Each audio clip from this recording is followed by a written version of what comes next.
Welcome to the Lair, a place where interesting people you may know tell you things you didn't. So grab a chair and your favorite vice and get comfortable. There are no rules in the Lair, but there is Laura Babcock. You know her from TV, and she is not into media monogamy. Let's find out who else is in the Lair. I'm here with George Ross. George, welcome to the program. Thank you. My pleasure to be here. Thank you for having me. Well, I'm so impressed that you came to Hamilton to raise funds for your foundation, but also for our area food banks, and to bring some wisdom and expertise to our community. You're one of the top real estate lawyers in the world. You are a top business guru. You have several books that are sold out. We couldn't even get copies of them here in our market. So it's a real privilege to have you come here. Tell me a little bit about when you first heard the invitation from your friend Sean Mahar to come to Hamilton. Well, I heard what you on, and basically we talked about it, and I was reluctant to do it, primarily not because I don't like Canada or I don't like coming here, but it takes up a tremendous amount of time involved. But when he said, we'll do it and with the money will go to your charity, and I know my charity gives it out to all good, all worthwhile charities, I said for that I would do it. I would spend the day because I think that's the right thing to do. Now it's give back time.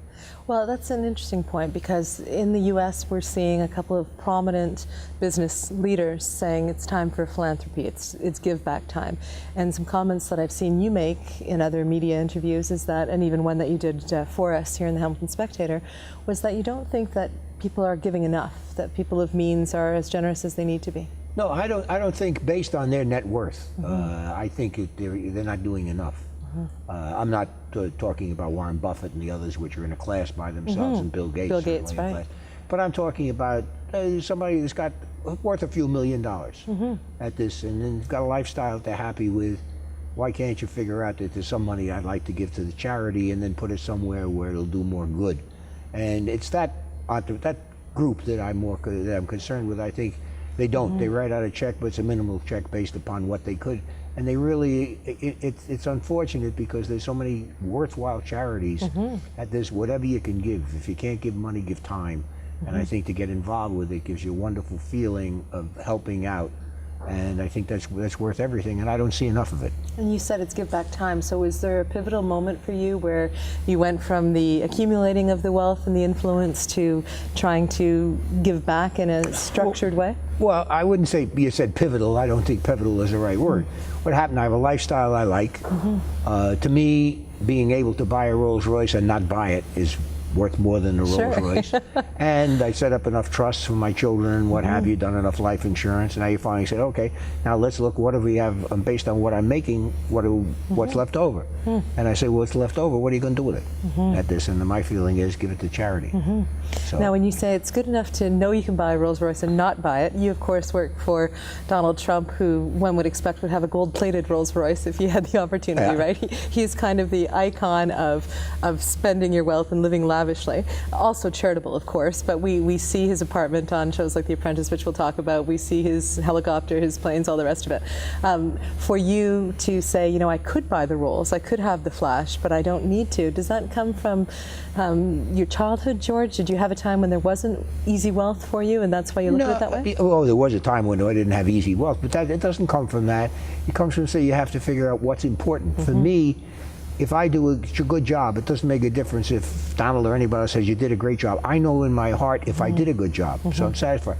The same thing at this point, I know that I'm satisfied, you know, I have a certain amount of wealth, and I don't need to impress somebody with my money.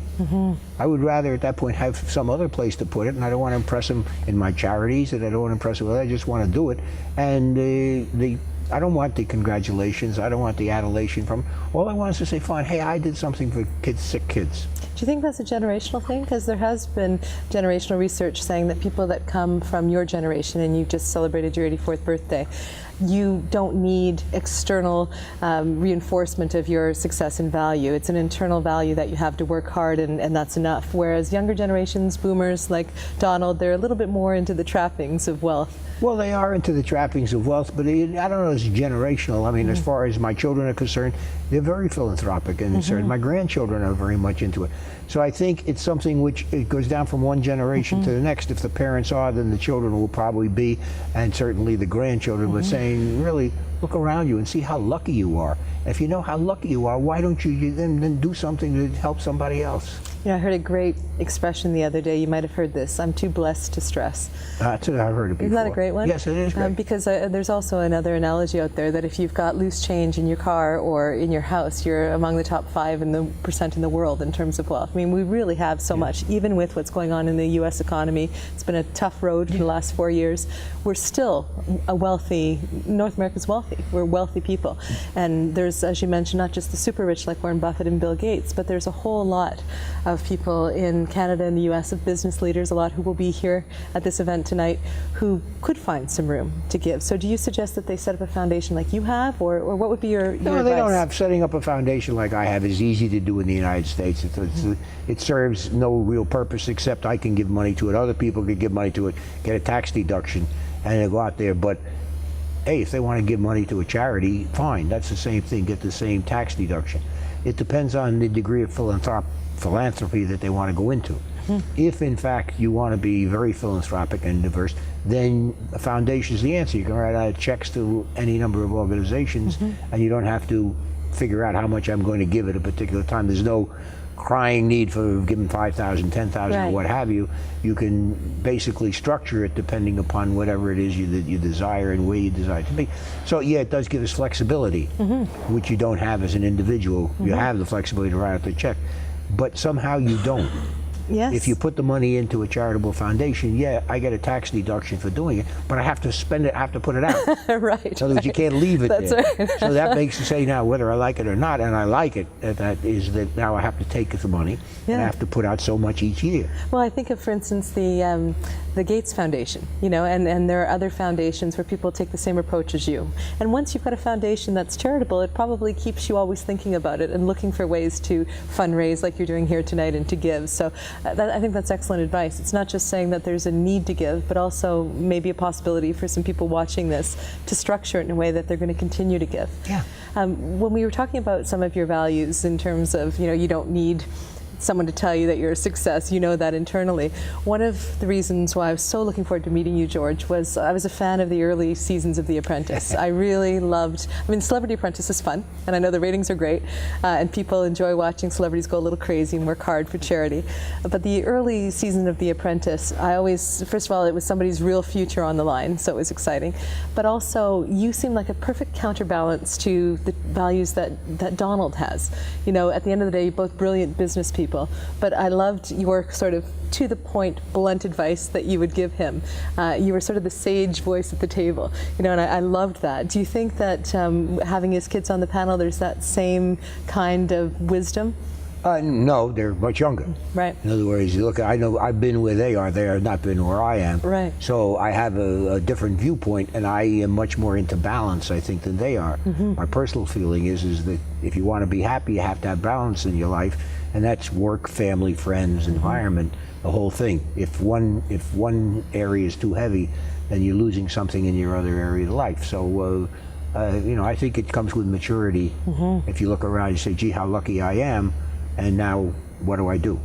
I remember reading one of Donald's earlier books where he describes a day in the life, and it starts off with reading a ton of newspapers at 6 a.m. or something, if I recall. What's a day in the life look like for George Ross at the tender age of 84? A day in life, it depends on the day. I mean, I do a lot of work for a number of the buildings. I have some special projects whenever I was coming in from Donald. So I really don't know. It's not that structured. I mean, I have my own little area that I work in, which fine, and Donald just let me do my whole thing. So at that point, if he gives it to me, I don't go back to him unless he was to tell him to sign it. So it's really, there's very little structure. I don't really have to report to him that much. He tells me what he wants done in broad strokes, and he knows I will do it. If he asks my opinion, I will give it to him unvarnished, which he likes. I'm not a yes man. No, you never seem that way on the show. And I will basically say to him, Donald, I wouldn't do it or I would do it, but that's his decision. I don't care if he follows my advice or not. It's his money. He's taking the gamble, but I tell him like it is. Now, there was one time you were telling me that I think is a great story on The Apprentice, one of the early seasons, where someone was so eager to win for their team challenge that she was willing to drop her skirt for $20, right? Yeah, as a fundraiser. Her name was Ivana, as a matter of fact. Right. Tell us the advice you gave to Donald and whether he took it or not. Well, it's not, in other words, a lot of people don't realize that the show is in constant taping. So you have 16 cameras going at the same time, and you don't see it until you see the edited version. I don't see the edited version, all I'm saying. So you never know. Well, in this particular instance, what he had said was, when we knew this Ivana was selling candy bars, and if somebody gave her $20 for a candy bar, she would drop her skirt. So Donald looked at me and said, George, what do you think? And I said, I think Ivana should be fired, but she did do something different. Now, that was the way it was on the tape. When it came to showtime, at that, Donald looks at George and says, what do you think of Ivana? And all you hear George say was, she did do something different. Which is an endorsement of her Which strategy. is what she said, right? In which case, my wife is furious. And she said, how could you possibly vote for a girl who was willing to drop her skirt for $20? So I said, honey, that's not what I did. That's the way they edited it, but I had nothing to do with it. But, you know, Well, that's you the way hear it is. it's a funny story, and you hear a lot of reality show stars, which effectively you are. In addition to everything else you've achieved in your life, George, you've become a reality show star. Yeah, that's true. You hear a lot of them complain about the post-production, that the product that's out there, their reputation is not reflective of who they are. Did you ever have any difficulty with that when they would edit your advice and it wasn't what you had said, or do you take it kind of? No, I had a lot of difficulty with it because they take it out of context. If Donald looks at me and I should smile, but I frown, they'll take a smile and put it from somewhere else. So you never know. But then you realize that the show is done backwards. They know who got fired, but they don't have a story. Now they got to go back and make up a story. So it's somebody watching all the tape to come up with a story to make it logical for the firing, which is entirely different. And the things but they as a look at, lawyer, as a lifelong lawyer, that whole operating in the gray area, was that frustrating at first? How did you get used to it? I never got used to it. I mean, most of my good lines are on the cutting room floor. Can you give us one? No. Well, there were a few of them that some of you don't want to hear. But nevertheless, that's the nature of it. You see, the beauty of it, there's no script. Everything is totally as it is. They take loads and loads of film, and then they decide what they want to do. And it's really the editor or the producer that decides what tack they want to go down and who they want to show is good, who I show is So bad. was Omarosa as evil as she seemed? No, she was much worse. She was, oh my goodness, are you serious? Because the confrontation between Omarosa and Piers Morgan in that car was, to me, was beyond. It was beyond. It was beyond. She wanted to be a villainess, and she worked it out. That was her. Her desire. So do you think it was a stage thing, or no, she really was? Nothing staged. Oh, she's violent. Yeah. She's bitter. Because that was horrible. She was a tough cookie. And when Donald brought her back, of course, probably a ratings grab, but I know a lot of us were like, it was good. People love to hate her. Oh yeah, but that confrontation in the car, for our listeners and our viewers who didn't see it, she basically said to Pierce, you know, your children would be embarrassed by you, and it was so beyond the scope of the game, you know, it was so inappropriate. Well, it is, but they get carried away. Yeah. She got carried away, and then some of the boardrooms people have gotten carried away. We've had boardrooms that gone 5 hours. You see maybe 7 or 8 minutes on television. Wow. You know, but they go on, and I would poke Donald and say, cut it off, or he says, no, it's good television. You know? And how did you feel sitting there? Because you seem like a very straightforward guy. You don't mind watching all that drama? I love watching people in drama at this point, especially when they get worked up, and it's beyond what should be done. Emotion takes over, and I love to see when the emotion takes over because they say things that they would never really want to see on television. So was one of your lines on the cutting room floor about Omarosa? Please tell me that it was. It wasn't the line on the cutting room floor was not about Omarosa, probably. Because certainly when she went had to go to the emergency room because she got hit with a speck of paint, you know, all of that. On her head, wasn't it? Yeah. So some of those things would be, and you know, other things that never showed up. In one instance, one of the contestants, I really went after him. He said something stupid, and he said, "When you make as much money as I do, I'll listen to you." Wow. And I said, that's great. I'm going to decide whether you stay on the show and you're going to say that. So, your history. Yeah, not exactly. But you never know. No, you didn't get to see that. Before we get into a bit of business advice from you, I want to just touch base with your wife. So you've been married 60 years. 60 years. 60 we just celebrated 60th anniversary. Did she ever expect that the lawyer that she married would turn into a TV celebrity? Never. Was that a hard transition for her? Did she enjoy it? I don't know if it was a hard transition because of fluke. I never expected it. Yeah. I went into Donald's office one day and he had Mark Burnett there. He says, George, I'm planning on doing a reality show. I would like you to be a judge. It'll take you 3 hours a week. I figured that's easy, but I didn't know he meant 3 hours a week to work on all this stuff, and the rest of the time you're on the show. I was in 4 episodes because I couldn't get off at this. But to me, it was a fluke. And you just say, I enjoy it? Yes, I enjoy it because I had a career. I was 50 some odd years doing major real estate deals. I was a professor at NYU for 20 some odd years. And who cared? And then all of a sudden you get on a reality show and you're a star because you fired some nice young kids. It's a fluke, and people come up and recognize you and say, "Oh, you're George." Yeah, I'm the same guy that was there before. So I find it to be a fluke, but it gives you a platform. It gives me a platform to mentor and a platform. And people will show up. Certainly, people don't show up they wouldn't come up to listen to me if I didn't have the background. Yeah. And it isn't fine. And if that's the way I can get people to listen, and I can improve their lives with some of my knowledge that's been accumulated over the years, that's what it's all about. Well, we'll get to the business knowledge, but how do you keep a 60-year marriage happy? I think you've got a little anecdote that... I always say that because someone has asked me the question before. The answer is at that point, and if early on we decided if there was a major decision to be made, I would make it. If there was a minor decision to be made, she would make it. And in 60 years, there's never been a major decision. I love that. Now, so are you suggesting to me that your wife knows the art of negotiation? Very much so. Women are great negotiators. Yeah. Certainly she knows. And she's wonderful. She's been a big help in my career. And she's got a good head on her shoulder, a good thinker, good mother, everything. She's ideal. That's awesome. What is it about women that make them good negotiators? I think it's a sixth sense. And I think it's given to them basically that they primarily have to survive in a man's world. And they're much more perceptive, they're sensitive, much more sensitive than men are. And I think that's good because a good negotiator looks at body language, looks at how you talk, and they can come up, I think they can spot things that the average man would not spot. Call it intuition, call it what you like. Well, or thousands of years of programming. When a woman walks down the street at night, she's got much more sensory overload happening for her own safety.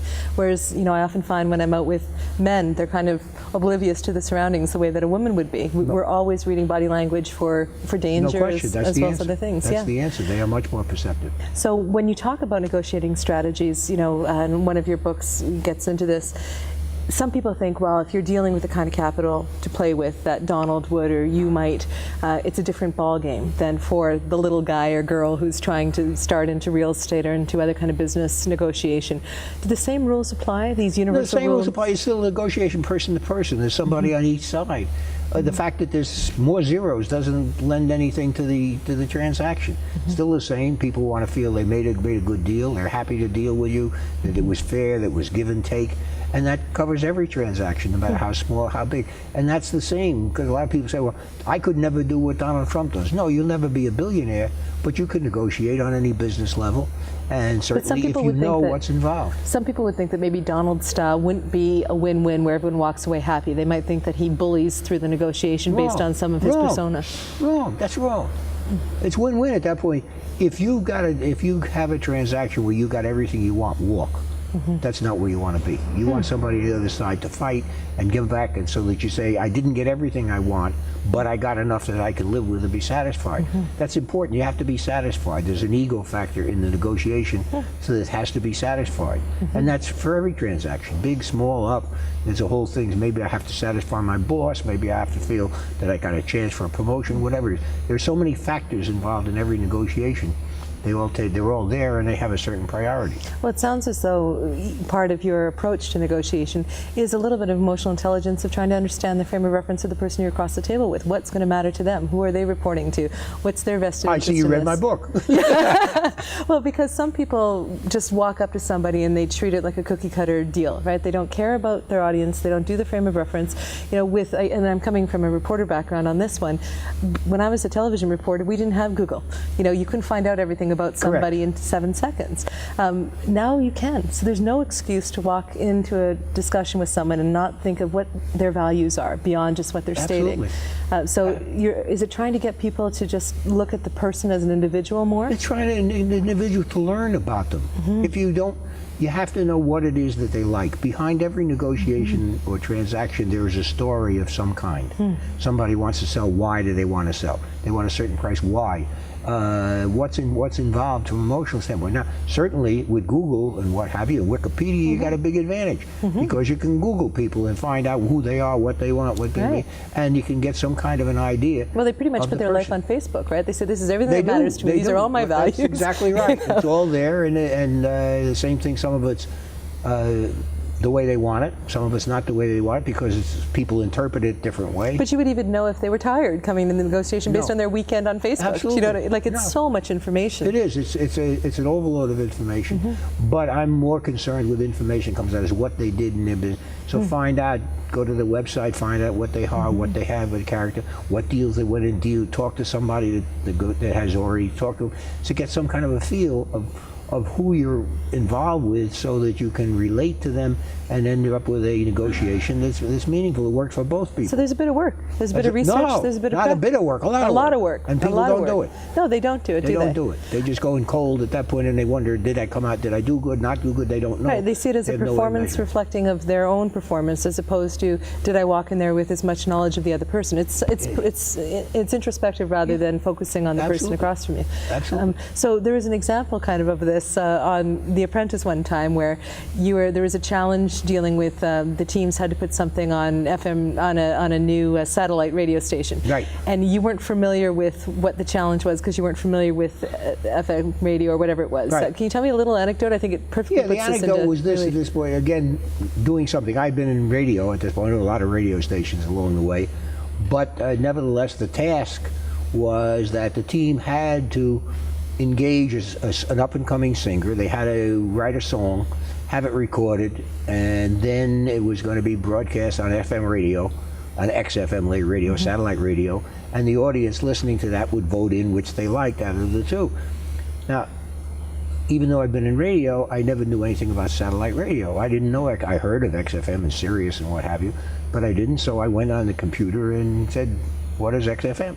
And they told me it's a satellite radio station which has 100, 200 channels playing different things, what have you. And I found out that both of the teams had used the same channel.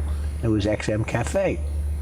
So I now knew that they were using this and they were going to broadcast XM Cafe. What is XM Cafe? I don't know.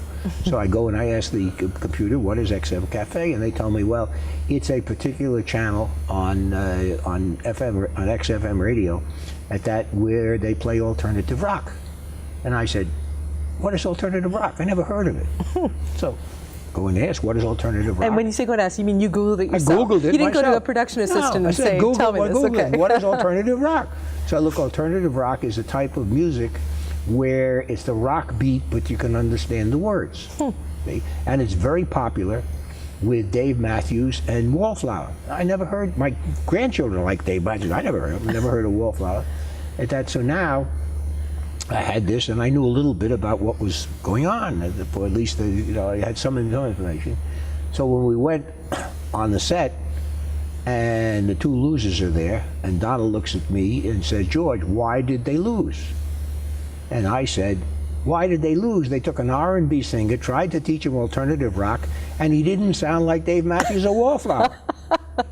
And there's a silence, and I think for about 30 seconds.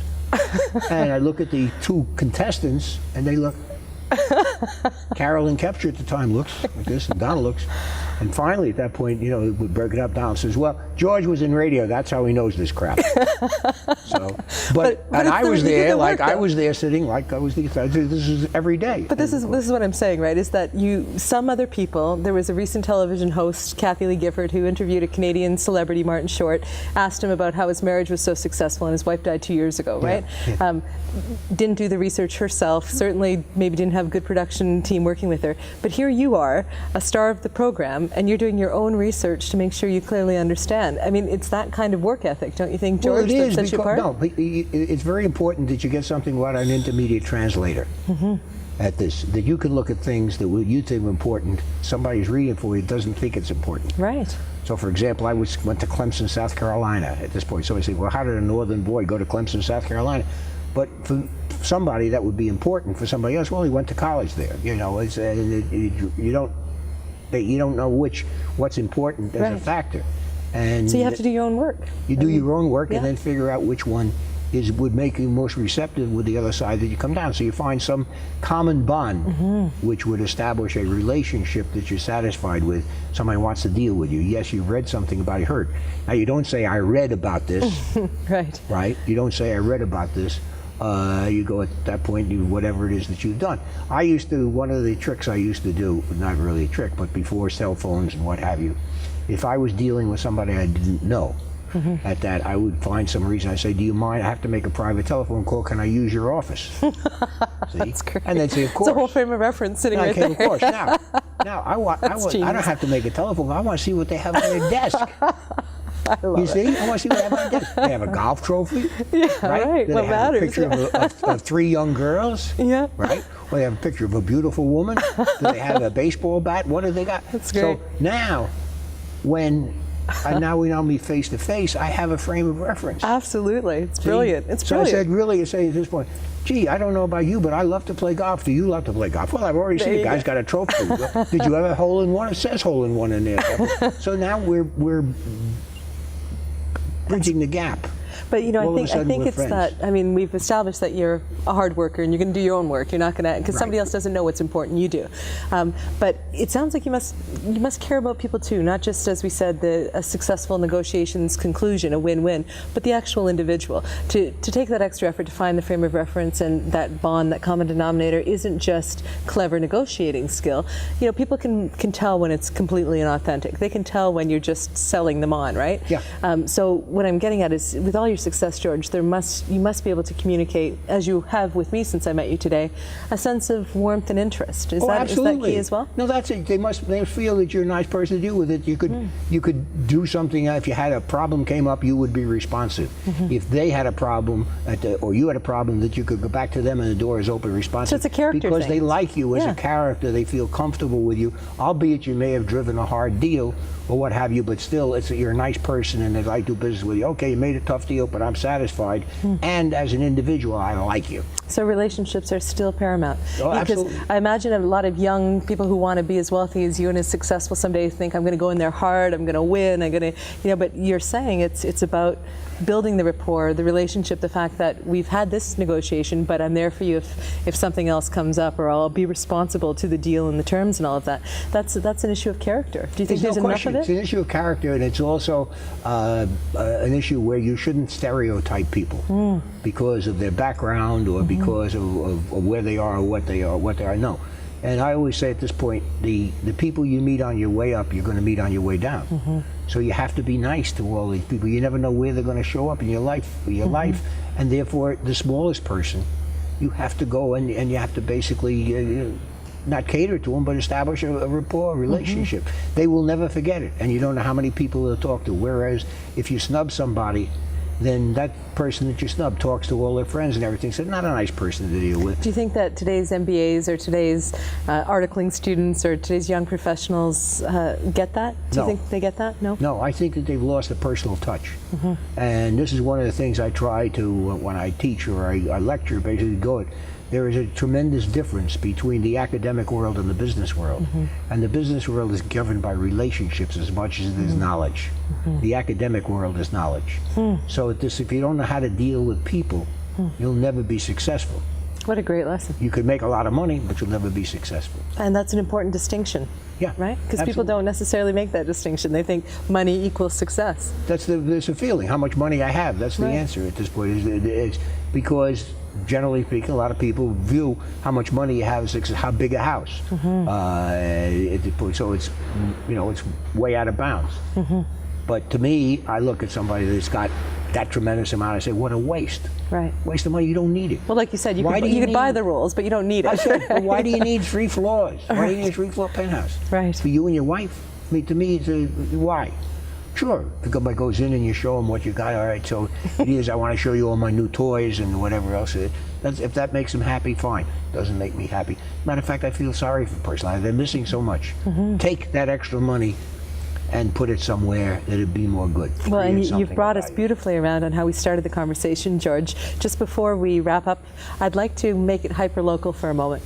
You had a chance before we sat down today to drive around Hamilton. Yep. And you and I you said something to me that I think could not be more true about the city, and that is when, well, you say it best, but you made a comment that Hamilton is ripe for development, that you see a lot of cities large and small, and a city that has pockets, that has some of the original architecture and buildings, there's a lot of opportunity there, but there's a struggle between preservation and new construction, and I said, wow, you just sort of spoke to Hamilton's struggle we've had for the last 20 odd years here. And we'll continue. But what advice do you have for that? Because you've said to me, welcome to my world. You've seen a ton of that in New York City. What advice for us? Well, advice you have is, I liked in going around Hamilton and seeing it. Yeah, it's got a certain charm, which other cities such as Toronto do not have. They're too modern. They're too up to too many big buildings and what it does. Do you want to repeat that for everybody? No, too many big. No, I'm just saying Hamilton and Toronto have an ongoing. It's got a tremendous tradition. When I see buildings were built in 1820 and this is built in 1960, and they still want to hold on to that heritage, and it's wonderful to hold on to it because that's the roots. That was my grandfather or whatever it was. It was their time, and those buildings cannot be replaced.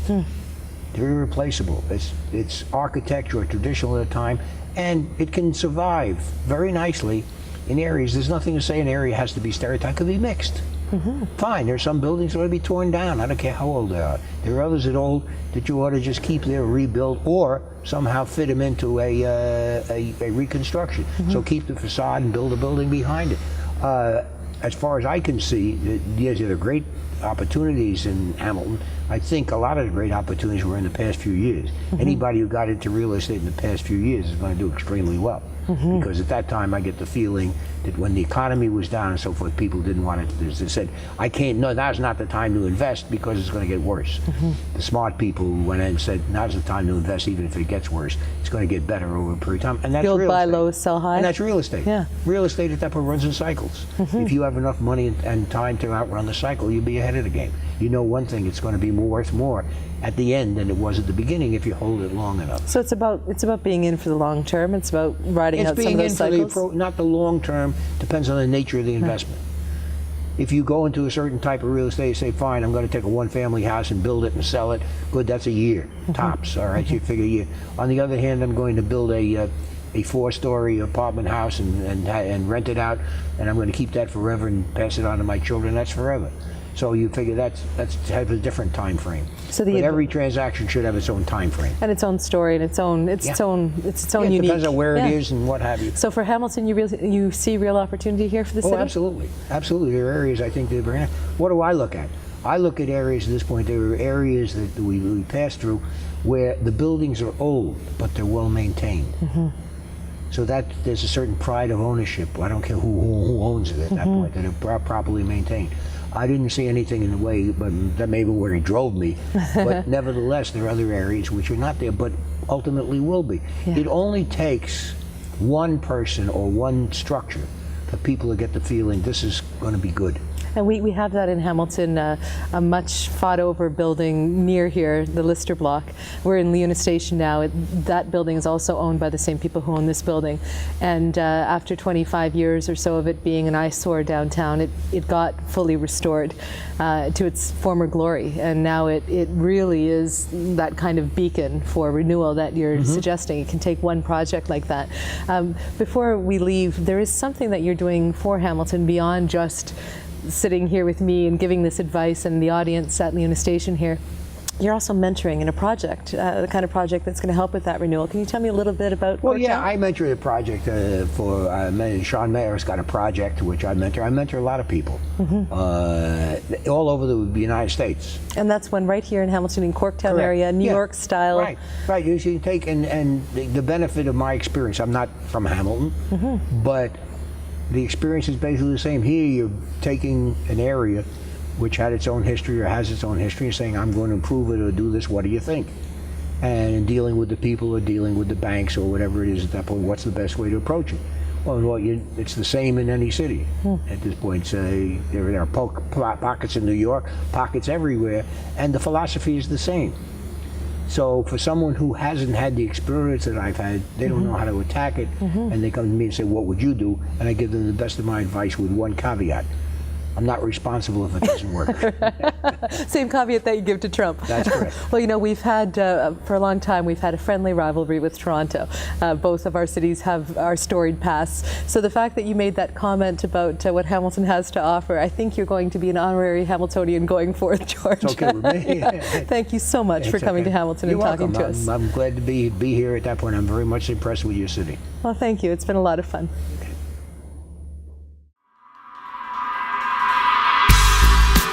Chats in the Lair is a Power Group production. Visit us at powergroup.ca or laircast.com, or check us out on Facebook and follow us on Twitter.